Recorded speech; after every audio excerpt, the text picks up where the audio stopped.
Hello everyone, कैसे हैं आप सभी लोग। आई होप सारे लोग बढ़िया और मज़े में होंगे और आपकी तैयारी शानदार लेवल पे चल रही होगी। ठीक है बात। तो हमने जैसा कि हमारी जो स्ट्रेटजी चल रही थी उस स्ट्रेटजी के तहत 3 नंबर की एक सीरीज़ मैंने निकाली थी जिसमें 3 से 4 वीडियोस आई थिंक रही थी। तो वो 3 नंबर वाली सीरीज़ हम लोगों ने फिलहाल फिनिश कर ली है ना। हम सिर्फ उन क्वेश्चन के ऊपर बात कर रहे हैं which are exam oriented question. ठीक बात। तो आज से हम लोग स्टार्ट करने वाले हैं 4 नंबर वाली अपनी सीरीज़ कि 4 नंबर में किस टाइप के क्वेश्चन रहेंगे और किस तरीके से वो सॉल्व करने हैं। ठीक है बात। ये जो क्वेश्चन आपको करवाए जा रहे हैं बच्चे, ये बहुत इंपॉर्टेंट क्वेश्चन है ना। एग्जाम्स में आए हुए हैं कहीं ना कहीं और इनके आने की पॉसिबिलिटी बहुत ज़्यादा एग्जाम में है। तो इसलिए हम सिर्फ उन क्वेश्चन के ऊपर बात कर रहे हैं जिनके चांसेस बहुत ज़्यादा एग्जाम में आने की हैं। ठीक है बात। तो आज हम 4 नंबर की सीरीज स्टार्ट कर रहे हैं। तो 4 नंबर में किस टाइप के क्वेश्चन रहेंगे और कैसे उनको सॉल्व करना है, ये शॉर्टकट तरीके से जितना प्रयास मुझसे हो पाएगा वो हम लोग करने जा रहे हैं। तो चलिए हम लोग स्टार्ट करते हैं 4 नंबर की अपनी सीरीज। तो in this the first question है ना। फर्स्ट क्वेश्चन देखो आपको फ्लैश हो गया था। क्वेश्चन नंबर फर्स्ट कह रहा है कि Suhani limited was registered with an authorised capital of ₹10 lakh divided into 1 lakh equity share. यानी जो सुहानी लिमिटेड है उसकी अथराइज्ड कैपिटल है 10 लाख रुपए और वो 10 लाख रुपए कैसे डिवाइड है भाई, वो 1 लाख इक्विटी शेयर में डिवाइड है। 10 रुपए का एक शेयर रहेगा। The company offered 80,000 share for the subscription to the public. यानी पब्लिक को 80,000 शेयर ऑफर किए गए, out of which 75,000 share were subscribed. 75 share subscribed किए गए by the public. All amount were received, सारा अमाउंट रिसीव किया गया except the final call of ₹2 per share. ठीक है बात। सारा पैसा आ गया, बस एक फाइनल कॉल थी ₹2 की। 3,000 शेयर पे ₹2 हम रिसीव नहीं कर पाए। ऐसा क्वेश्चन है लिखा है। और in the missing figure in the balance sheet of Suhani limited as per the provision of schedule number 3 part 1 of the companies act 2013। तो हमें ये फिल इन द ब्लैंक्स वाला क्वेश्चन है, बैलेंस शीट के रिगार्डिंग क्वेश्चन है, लेकिन fill in the blanks question. तो ऐसे क्वेश्चंस के आने की भी पॉसिबिलिटी एग्जाम में है कि आपको फिल इन द ब्लैंक्स दे देगा और कहेगा आपसे कि ये इसे फिल करो, है ना बात। तो बात बिल्कुल वही है, बैलेंस शीट के रिगार्डिंग क्वेश्चन आना ही है। और मैंने स्पेशल 3 वीडियोस के ऊपर 3 केस के ऊपर डिस्कस करी है। जितने क्वेश्चन एग्जाम में आने की पूरी संभावना है उन क्वेश्चंस के ऊपर बात करी गई है। तो मैं रिक्वेस्ट करूंगा आपसे कि एक बार वो तीनों वीडियोस अच्छे से वॉच कर लीजिए, क्योंकि 4 नंबर का सवाल है और बड़ा कंफ्यूजिंग पॉइंट बैलेंस शीट के रिगार्डिंग रहता है। तो इसलिए आपने वो 3 वीडियोस सेपरेटली देख लेनी है अच्छे से, तभी जाकर आप बैलेंस शीट कर पाए। अगर आपको आती है बैलेंस शीट फिर तो कोई दिक्कत परेशानी है ही नहीं, बट अगर नहीं आती, थोड़ा बहुत भी कंफ्यूजन अगर है तो उसमें कंफ्यूजन सारा दूर किया गया है, ऐसा प्रयास मैंने कर रखा है। ठीक है बात। तो मैं बैलेंस शीट दी है, उस बैलेंस शीट को हमने फिल करना है। ठीक है बात। देखें कैसे हम लोग इसको फिल करने वाले हैं। चलिए तो हम बैलेंस शीट के ऊपर एक बार बात कर लेते हैं कि कैसे बैलेंस शीट बनने वाली है हमारी। ठीक है बात। तो यहाँ पर हम लिखेंगे सबसे पहले balance sheet of Suhani limited, ये हमने हेडिंग डाली। और एज एट जो भी आपको डेट है 31 मार्च 1 अप्रैल जो भी आपको डेट की बनो, एज एट आप डेट लिख दीजिएगा। फिर आपके पास पर्टिकुलर नोट नंबर और अमाउंट हम लोगों ने लिखा। ठीक है बात। तो यहाँ पर हम जो बात करते हैं बैलेंस शीट के रिगार्डिंग, तो हम सबसे पहला हेड लिखते हैं यहाँ पर पहला इक्विटी एंड लाइबिलिटी। वो आपको फिर दिया भी है, क्वेश्चन में आपको दे रखा है, बट फिर भी एक बार बैलेंस शीट हम लोग कैसे बना रहे होते हैं वो मैं आपको बता दूं। यहाँ पर हम लिखते हैं इक्विटी एंड लाइबिलिटीज। ठीक है बात। यहाँ पर हम लोग लिखेंगे इक्विटी एंड लाइबिलिटीज। ठीक बात। उसके नीचे हमारे पास एक मेन हेड आएगा शेयर होल्डर्स फंड। ठीक है बात। यहाँ पर आएगा शेयर होल्डर्स फंड, यहाँ पर शेयर होल्डर फंड्स लिखते हैं। उसके बाद हम लोग शेयर होल्डर फंड लिखने के बाद यहाँ पर अपना अमाउंट लिखेंगे शेयर कैपिटल का। ठीक है बात। शेयर कैपिटल इतना ही बैलेंस शीट ने फिलहाल हमसे पूछा है, क्योंकि बैलेंस शीट में इतनी ही चीज हम लोग को गिवन है और ये मिसिंग फिगर है दोनों। यहाँ पर हमें बताना है कि भाई ये कितनी बातें यहाँ पर हम लोग रिप्रेजेंट करने वाले हैं। ठीक है बात। दोनों मिसिंग फिगर है हमारे लिए, तो मिसिंग फिगर हम लोग को कंप्लीट करने हैं बच्चे। ठीक है। उसके बाद हम जाएं, अगर हम भाई इसके बाद हम लोग क्या करते हैं, तो इसके बाद जो बहुत ज़्यादा इंपॉर्टेंट हुआ वो हुआ नोट नंबर हमारा, कि नोट्स टू अकाउंट किस तरीके से बनने वाला है वो आप देखें। ठीक है बात। नोट्स टू अकाउंट की हम लोग बात कर लेंगे। अब उस नोट्स टू अकाउंट में हम लोग क्या करते हैं बच्चे, देखिए हमारे पास 3 कॉलम हम लोग को मेंटेन करने पड़ते हैं, लगभग 3 कॉलम है ना। तो यहाँ पर हम लोग लिखेंगे पर्टिकुलर्स, यहाँ पर हम लोग लिखेंगे पर्टिकुलर्स, और यहाँ पर हम लोग लिखेंगे डिटेल की हम यहाँ बात कर लेंगे कि हमारे पास जो प्लस माइनस का मामला रहेगा वो हम यहाँ कर लेंगे, और यहाँ पर हम लोग रुपीज़ का काम करेंगे, अमाउंट का काम करेंगे। ठीक है बात। फिर उसके बाद हम जो पहली चीज़ हम ढूंढ रहे हैं वो हम ढूंढ रहे हैं बच्चे शेयर कैपिटल। तो यहाँ पर हम लिखेंगे नोट नंबर 1, ये नोट नंबर 1 है आपका, 1 लिखने का मतलब है नोट नंबर 1। तो यहाँ पर लिख लेंगे शेयर कैपिटल। तो शेयर कैपिटल हम लोग फाइंड आउट कर रहे हैं कि यहाँ कितनी कैपिटल आनी चाहिए। उसके लिए हमारे पास पहला जो हेड आता है बच्चे, है ना, आपको अच्छे से याद होगा, ऑथराइज्ड कैपिटल की हम लोग बात करते हैं कि हमारे पास ऑथराइज्ड कैपिटल कितनी है।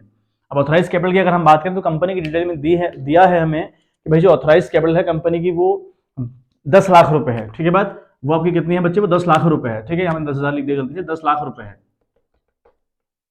ठीक, 10 लाख रुपए की उसकी कैपिटल है ऑथराइज वाली, और जो 1 लाख इक्विटी शेयर में डिवाइड है 10 रुपए के हिसाब से। तुमने यहाँ पे ऑथराइज कैपिटल लिखना है, हम यहाँ पे लिखेंगे, है ना, उसके हम लिखेंगे 1 लाख इक्विटी शेयर उस कंपनी के पास है, 1 लाख इक्विटी शेयर कंपनी के पास है, 1 lakh equity share of ₹10 each.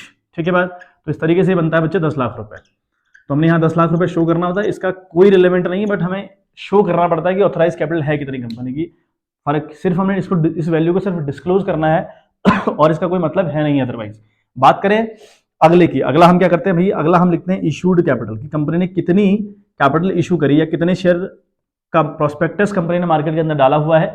तो दिया था कि कंपनी ने 80,000 शेयर के लिए प्रोस्पेक्टस या फिर एप्लीकेशन इनवाइट कर रखी थी। ठीक है बात, तो हम यहाँ पे लिखेंगे 80 इशूड कैपिटल लिखा हम लोगों ने, कितना सब्सक्राइब हुआ उससे मेरा कोई लेना देना नहीं हुआ, मैंने कितने इशू कर रखे हैं वो इशू वाली हेडिंग में आपके पास आएगा बच्चे। तो हम लिखेंगे दैट 80,000 इक्विटी शेयर, हम लोग यहाँ पे लिखने वाले हैं 80,000। ठीक है बात, 80,000 इक्विटी शेयर ऑफ ₹10 ईच। ठीक बात, तो 80,000 इंटू अगर हम 10 करेंगे तो बनेगा 8 लाख रुपए। तो 8 लाख की कैपिटल हमने पब्लिक को ऑफर करी थी कि भाई 8 लाख रुपए के शेयर के लिए आप अप्लाई कर सकते हैं। बट फिर क्या हुआ, कंपनी ने सिर्फ जो कंपनी है उसने सिर्फ 75,000 एप्लीकेशन ही रिसीव करी फ्रॉम द पब्लिक। ठीक बात, उसमें भी आगे हमको कहानी दे रखी है, 75 के लिए एप्लीकेशन आई, उन 75,000 शेयर पर सारा पैसा हमारा आ गया except one share holder who is holding 3,000 share of the company, उसने कंपनी की 2 रुपए की फाइनल कॉल नहीं पे करी, यानी यहाँ पर कॉल्स एंड एरियर की बात कही गई है। ठीक है बात, हमारे पास बैलेंस शीट को बनाते वक्त 3 केस हुआ करते हैं और जो 3 केस हमको हैं वो हमें ध्यान रखना है। पहला केस हमारे पास है कि बंदा डिफॉल्ट करेगा, हम उसके शेयर फोरफिट नहीं करेंगे, यानी सिर्फ कॉल्स एंड एरियर की कहानी रहेगी। अगला केस हमारा था बंदा डिफॉल्ट करेगा, उसके शेयर हम फोरफिट भी कर लेंगे। और एक केस मिक्स था, एक बंदा डिफॉल्ट करेगा उसके शेयर फोरफिट कर लिए जाएंगे, एक बंदा डिफॉल्ट करेगा उसके शेयर फोरफिट नहीं किए जाएंगे। ये तीनों केसेस की मैंने वीडियो सेपरेट डाल रखी हैं, वो आप एक बार वॉच कर लीजिएगा।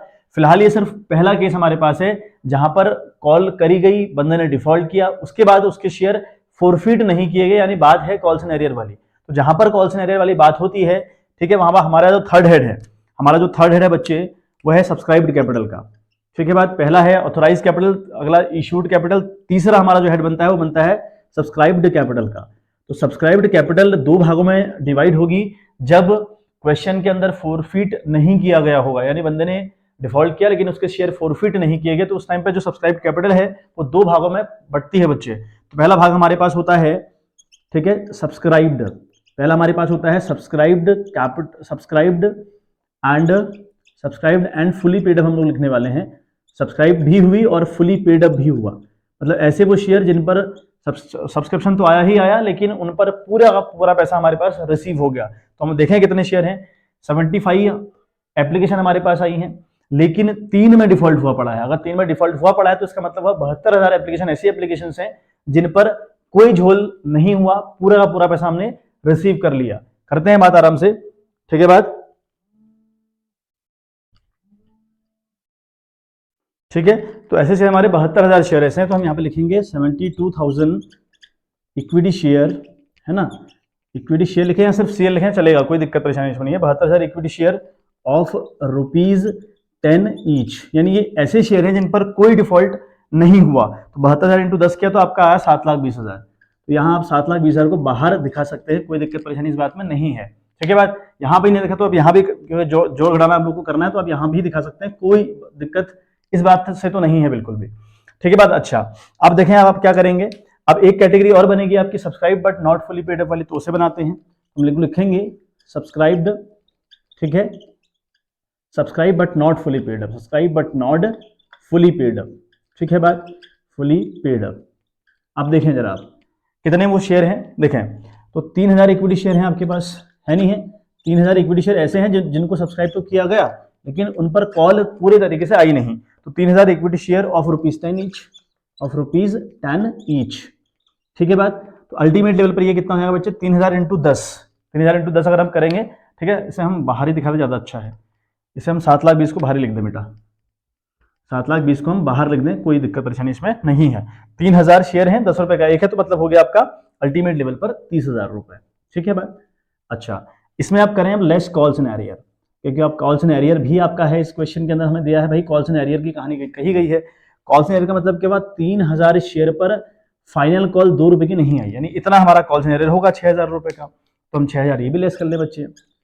ठीक है बात, तो हमने 6,000 रुपये ये भी लेस कर लिया, तो 37 से 6 अगर हम लेस करें तो अल्टीमेट लेवल पर बच्चे ये बनेगा आपका 24,000 रुपये।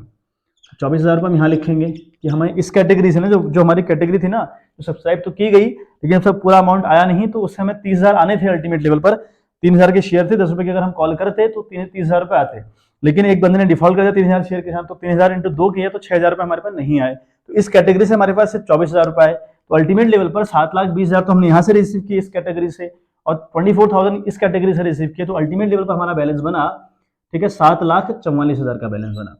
ठीक है, हमारा ये बैलेंस बनता है बच्चे 7,44,000। आई होप विजिबल आपको हो रहा होगा, हाँ बिल्कुल। तो ये 7,44,000 का मामला है बच्चे, तो 7,44,000 हम लोग यहाँ पे डिपिक्ट कर देंगे, तो हमारी शेयर कैपिटल होगी, ठीक है, नोट नंबर 1 है आपका, तो हमारी जो कैपिटल होगी अल्टीमेट लेवल पर 7,44,000 की कैपिटल हमारी आ रही है। ठीक है बात, इस 7 है बेटा, 7,44,000, तो यहाँ पर भी आप लिखेंगे 7,44,000।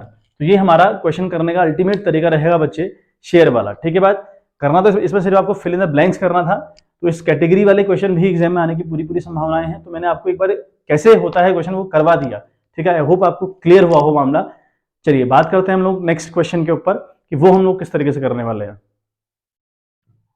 देखिए बच्चों, तो क्वेश्चन आपके पास है, फरहान, हिना और Dolly are partners in a firm sharing profits in the ratio 5-3-2। ठीक है, पर हमारे जो फरहान, हिना एंड डॉली हैं वो पार्टनर्स हैं, 5-3-2 के रेशियो के ये लोग पार्टनर्स हैं। और बात करता है क्वेश्चन आगे की, on 1 April 2016 the capital of the partners were 5 lakh. जो पार्टनर्स की कैपिटल है वो 5 लाख, 3 लाख, 2 लाख रिस्पेक्टिवली इनकी कैपिटल है। The firm close its books on 31 March every year. 31 March को ये लोग अपनी बुक्स बंद किया करते हैं। डॉली डाइड ऑन 5 अप्रैल, तो 5 अप्रैल को डॉली की डेथ होती है, और on that date goodwill of the firm was valued ₹30,000। Goodwill 30,000 rupee आकी गई है ना, जब उसकी मौत हुई तो उस दिन फर्म की जो गुडविल है वो आके गई भाई, फर्म की जो गुडविल है वो 30,000 रुपए है। आगे क्वेश्चन बात करता है, the Dolly's share of profit till the date of her death was calculated as ₹200। तो डॉली की जो डेथ होती है 5 अप्रैल को, तो 5 अप्रैल तक का जो प्रॉफिट उसको मिलने वाला है वो 200 रुपये मिलने वाला है। ठीक है बात, और ये प्रॉफिट एक ऐसा प्रॉफिट है जो अभी तक आया नहीं होता है ना, नया सेशन चालू होता है, नए सेशन के मिड में अगला बंदा मरता है, और हमको ये नहीं पता कि अगले साल हमको प्रॉफिट होने वाला भी है कि नहीं होने वाला, तो इसलिए हम इस प्रॉफिट को सस्पेंसिबल प्रॉफिट कहते हैं। That's why it will goes to the profit and loss suspense account, है ना, इसके लिए अलग सा अकाउंट बनता है प्रॉफिट एंड लॉस सस्पेंस के नाम से। उसके बाद कहता है कि prepare Dolly's capital account to be rendered to her executor, यानी हमने कैपिटल अकाउंट बनाना है डॉली का, और टू बैलेंस सीडी जो हम लिखा करते हैं उस बैलेंस सीडी की जगह पर हमें उसके एग्जीक्यूटर को लिखना है, यानी ये जो अकाउंट हम रिप्रेजेंट कर रहे हैं ये डॉली के एग्जीक्यूटर को ये पैसा जाना है, तो इसलिए हम उसके एग्जीक्यूटर को इसमें रिप्रेजेंट करने का काम करेंगे। ठीक है बात, बहुत इजी क्वेश्चन है, 4 नंबर क्वेश्चन एग्जाम में आया हुआ है और बहुत इजी क्वेश्चन है बेटा। ठीक है बात, तो चलिए करते हैं इसके ऊपर बात, किसे सॉल्व किस तरीके से हम लोग करेंगे। देखें बच्चे, तो हमें 3 पार्टनर्स दिए कि फरहान, हिना और डॉली 3 पार्टनर्स कंपनी के अंदर है, और उनका जो रेशियो है वो 5-3-2 का रेशियो है। एंड डॉली की डेथ होती है 5 अप्रैल को, और उस दिन जब वो मरी उस दिन गुडविल 30,000 रुपये आंकी गई, और प्रॉफिट यानी 5 दिन का प्रॉफिट जो उसको मिलने वाला है, 1 से 5 तक उसने जो काम किया होगा या 4 तक जो काम किया होगा उसका प्रॉफिट उसको 200 रुपये मिलने वाला है। ये 200 रुपये का प्रॉफिट ऐसा प्रॉफिट है जो हम बगैर प्रॉफिट आए उसे दे रहे हैं, तो that's why it will be called suspensible profit. और बाकी अगर बात करें गुडविल की, तो डॉली की गुडविल है बेटा 2 लाख रुपए, और हमें करना क्या है, हमें डॉली का बनाना है कैपिटल अकाउंट जो उसके एग्जीक्यूटर को रिप्रेजेंट करने वाला है। चलें देखें, तो कैपिटल हम लोग सबसे पहले लिखने का काम करेंगे, तो हम यहाँ लिखेंगे, ठीक है भाई, मतलब ये थोड़ा हेड बनाइएगा, पर्टिकुलर्स रुपीज़ हम लोग लिखते हैं, चलो मैं लिख दे रहा हूँ, है ना, पर्टिकुलर्स आप लोग यहाँ पे लिखने का काम करेंगे, और यहाँ पर रुपीज़, देन यहाँ रुपीज़ और यहाँ पर्टिकुलर्स। ठीक है बात, देखें सबसे पहले हम यहाँ से स्टार्ट करते हैं, बिकॉज ये कैपिटल अकाउंट है तो इसका बैलेंस क्रेडिट रहता है, तो हम लोग क्रेडिट साइड से स्टार्ट करें बाई बैलेंस सीडी। ठीक है, बाई बैलेंस सीडी हम लोगों ने, सॉरी बीडी हम लोगों ने लिखा, दैट इज 2 लाख रुपए। ठीक है, हमें सिर्फ एक बंदे का कैपिटल अकाउंट बनाना है, वो है सर डॉली का, तो मैंने लिखा है डॉलीज कैपिटल अकाउंट। तो बाई बैलेंस बीडी हम लोगों ने लिखा, और जितनी इनकम डॉली की रहेंगी वो यहाँ लिखेंगे, और जितने खर्चे डॉली के रहेंगे वो हम यहाँ लिखने वाले हैं। For that we have to make a working note, है ना। तो वर्किंग नोट का हम काम करेंगे, यहाँ पे वर्किंग नोट बनाने का काम हम लोग करने वाले हैं बच्चे। तो वर्किंग नोट सबसे पहले हम बात करते हैं गुडविल की। तो गुडविल ऑफ द फर्म हमारे पास हमको दे रखी है, गुडविल ऑफ द फर्म हमको दी हुई है, दैट इज ऑफ रुपीज 30,000। तो 30,000 रुपये की गुडविल फर्म की है। अब इस 30,000 में डॉली का कितना शेयर है, वो है 2/10 का शेयर, 5-3-2 के ये में ये लोग प्रॉफिट बांटा करते हैं। तो जो डॉली का शेयर हुआ वो 2/10 का शेयर हुआ। ठीक है बात। तो हम लिखें डॉलीज शेयर इन गुडविल। ठीक है बात, डॉलीज शेयर, ठीक है बात, डॉलीज शेयर इन गुडविल। हम गुडविल में डॉली को कितना मिलने वाला है उसके ऊपर बात कर लेते हैं। तो 30,000 इंटू, ठीक बात, देखिए 5, 3, 8, 2, 10, तो इसलिए डिनोमिनेटर आपका 10 का बनेगा, 2/10 हम लोग करने वाले हैं। तो 0 से 0 कैंसिल हुआ, 3 दूनी 6,000, यानी डॉली को बच्चे 6,000 रुपये मिलने वाले हैं। अब ये 6,000 मिल रहे हैं डॉली को, लेकिन इस 6,000 को देगा कौन भाई, जो गेन कर रहा है। अब गेन कौन कर रहा होगा, अगर डॉली का ये शेयर हटा दिया जाए ना, 2 से चली गई, लेकिन ये नहीं दिया कि फरहान और हिना कितने में गेन कर रहे हैं, कितना शेयर डॉली का वो लोग एक्वायर कर रहे हैं, ऐसा इन्फॉर्मेशन क्वेश्चन के अंदर गिवन नहीं है।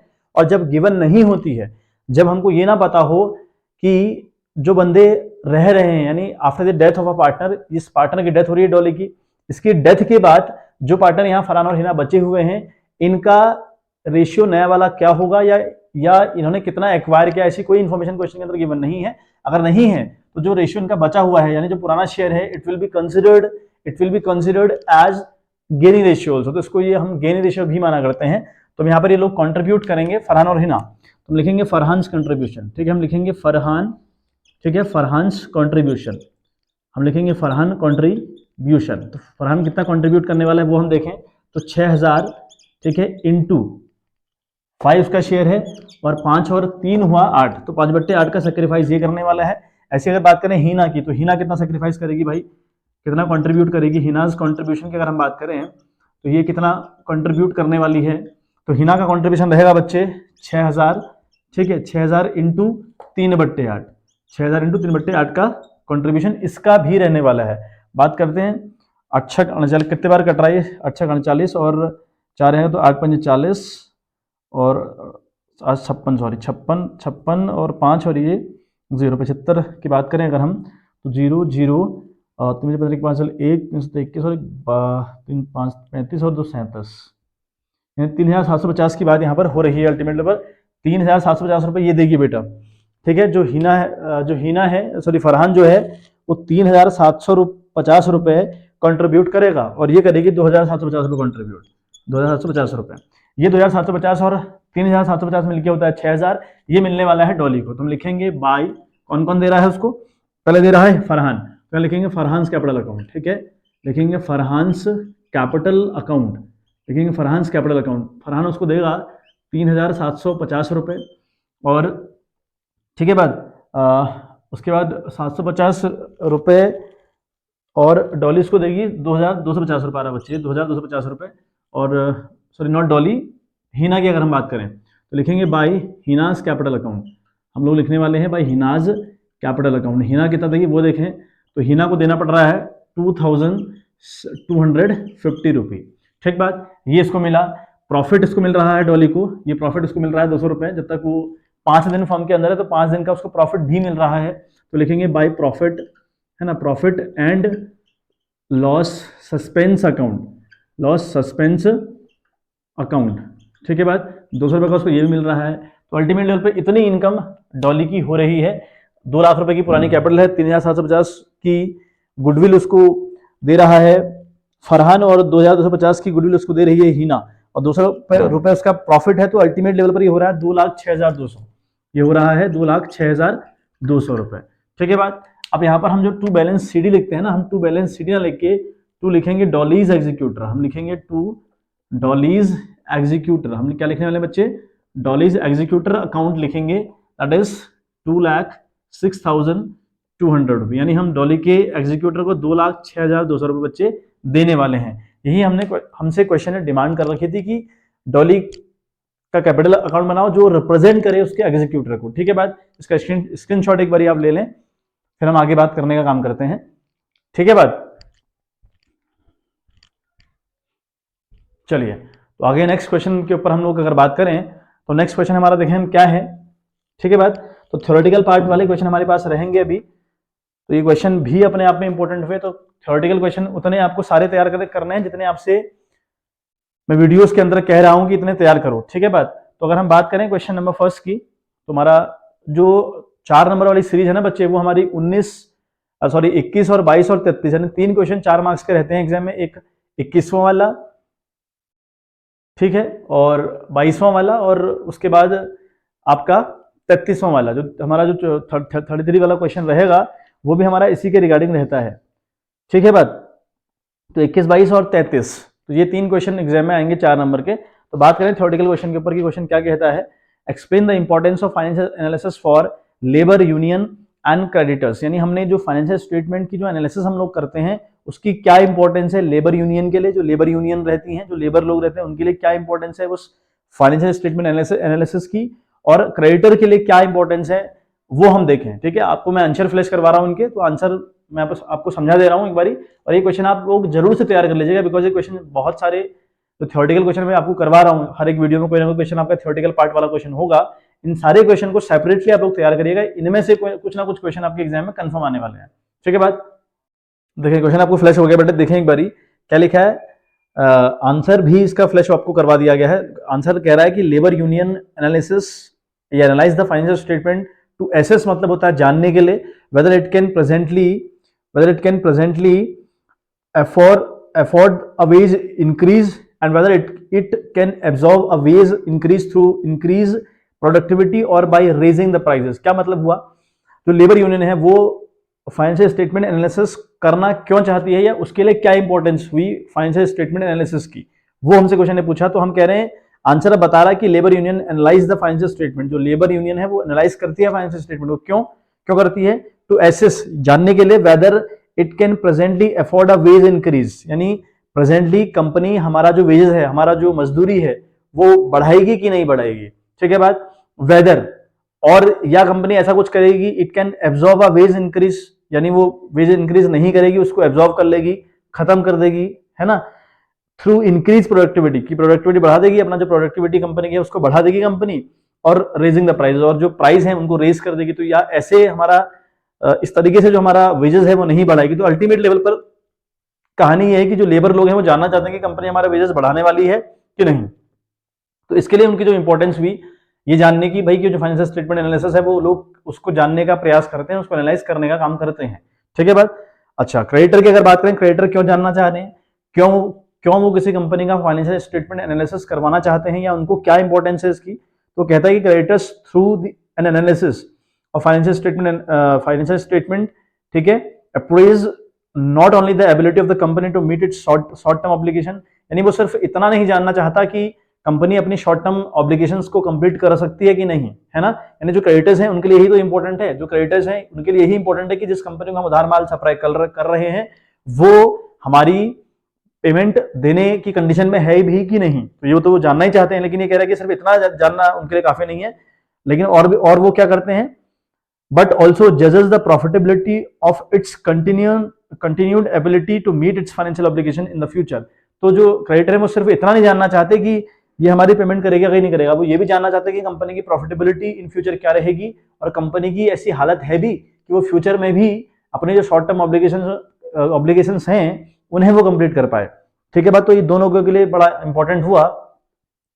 ठीक है बात, अच्छा अगला क्वेश्चन अगर हम बात करें तो इसी का एक और वाला क्वेश्चन है ना, उसे कहता है कि explain any 4 objective of ratio analysis. तो रेशियो एनालिसिस हम लोग करते हैं, रेशियो का एनालाइज हम लोग करते हैं।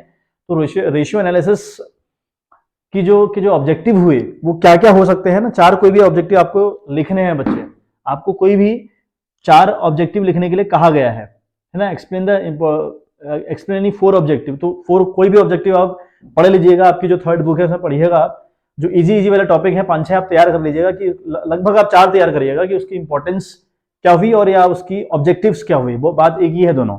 ठीक है, यहाँ पे मैंने कुछ लिखे, मैं वो बता दे रहा हूँ आपको, देखो क्या क्या है।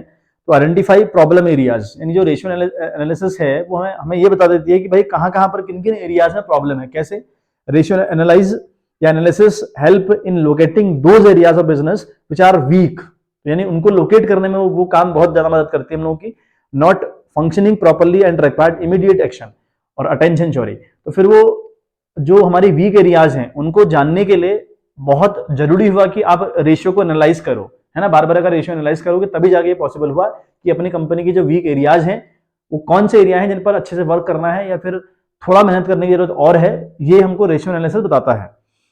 दूसरा है मेजर प्रॉफिटेबिलिटी, आपकी प्रॉफिटेबिलिटी को मेजरमेंट करने का काम भी रेशियो एनालिसिस करता है through an analysis of gross profit, net profit, expenses and other similar relative amounts. The ratio analysis help in arriving at true figure of profitability and also highlights changes in it for time to time। यानी क्या changes आए, gross profit कितना था, उसमें क्या हमारे पास changes आए हैं, नेट प्रॉफिट रेशियो हमारा क्या था, ऑपरेटिंग प्रॉफिट रेशियो क्या था, ऑपरेटिंग रेशियो क्या था, तो सारा हमें रेशियो एनालिसिस ही बताता है ना। तो मोटा मोटा हम कहें जो हमारी प्रॉफिटेबिलिटी को मेजरमेंट करने का काम है वो हमारा रेशियो एनालिसिस ही करता है। ठीक है बात। फिर है एसेटिन ऑप्शनल, है ना, ऑपरेशनल एफिशिएंसी, यानी जो हमारी ऑपरेशन जहां जहां चल रहा है, जहां जहां काम हो रहा है उसमें एफिशिएंसी है भी या नहीं, इसको जानने का काम भी रेशियो एनालिसिस करता है। लिखा है कि ratio analysis determine operational efficiency through operating activity ratio, है ना। ऑपरेटिंग जो ऑपरेटिंग एक्टिविटी रेशियो है वो हमें बताता है कि भाई हमारा जो ऑपरेशनल एफिशिएंसी है वो ठीक है भी या नहीं, and also point out the area where it may be improved and how, और ये भी हमको बताता है कि कौन कौन से वो एरिया हैं जहां पर ये इंप्रूव हो सकता है और कैसे इंप्रूव होगा, ये भी हमको ऑपरेटिंग, ठीक है, एक्टिविटी रेशियो बताता है बच्चे। चलें आगे, चौथा वाला पॉइंट हमसे कहता है कि assess business solvency. Business solvency को जानने का काम भी कौन करता है बच्चे, रेशियो एनालिसिस से ही होता है।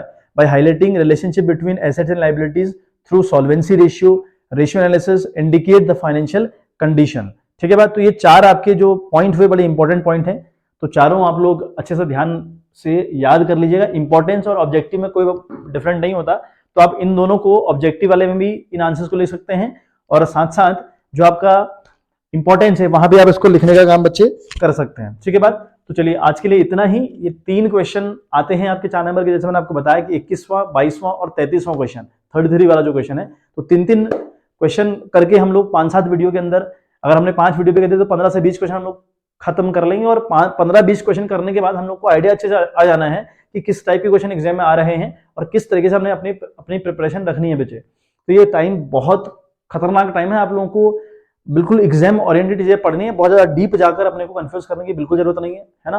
अगर मैं एडवाइस दूं और मैं अपना पर्सनल एक्सपीरियंस अगर कहूं तो सिर्फ एग्जाम के टाइम पर सिर्फ हमें उतना पढ़ना चाहिए जितना कि इंपॉर्टेंट हुआ, जो हमें फिलहाल एग्जाम में मार्क्स दिलवा दे, है ना। तो नॉलेज का तो बहुत समय आपके पास है, कोई दिक्कत परेशानी नहीं है। जैसे एग्जाम खत्म होंगे दोबारा फिर पढ़ लीजिएगा, अच्छे से एक बार डीप जाके पढ़ लीजिएगा, बट फिलहाल हमको एग्जाम ओरिएंटेड चीजें पढ़नी है, तो हम सिर्फ उतना प्रयास करें। ठीक है बात। तो आप इन क्वेश्चन को प्रैक्टिस करिए, अच्छे से सीखिए जो क्वेश्चन आपको आज करवाए गए, और बैलेंस शीट के रिगार्डिंग आप लोग को वीडियोस जरूर देखनी है, तभी जाके वो चीजें आपकी क्लियर हो पाएंगी। रही बात इन नोट्स की, जो मैं क्वेश्चन बनाता हूं उनकी पीडीएफ भी आपको सेंड करी जाती है। ठीक है। तो टेलीग्राम का चैनल आप लोग को, जो हमारा चैनल है यूट्यूब का, उसके अबाउट वाले सेक्शन में उसका लिंक मिल जाएगा टेलीग्राम का, उस लिंक पे क्लिक करिए। अगर नहीं मिलता तो टेलीग्राम पे आप लोग जाइए, वहां पे लिखिए कॉमर्स नॉलेज सेंटर, तो आपको मिल जाएगा टेलीग्राम का चैनल, उसको ज्वाइन करिए। उसके बाद आपके जो नोट्स हैं वो नोट्स हम लोग वहां भेजा करते हैं, तो नोट्स आपको बड़े हेल्प करेंगे एग्जाम टाइम पे। ठीक है बात। चलिए मिलते हैं आपसे नेक्स्ट वीडियो, तब तक के लिए bye bye, have a good day.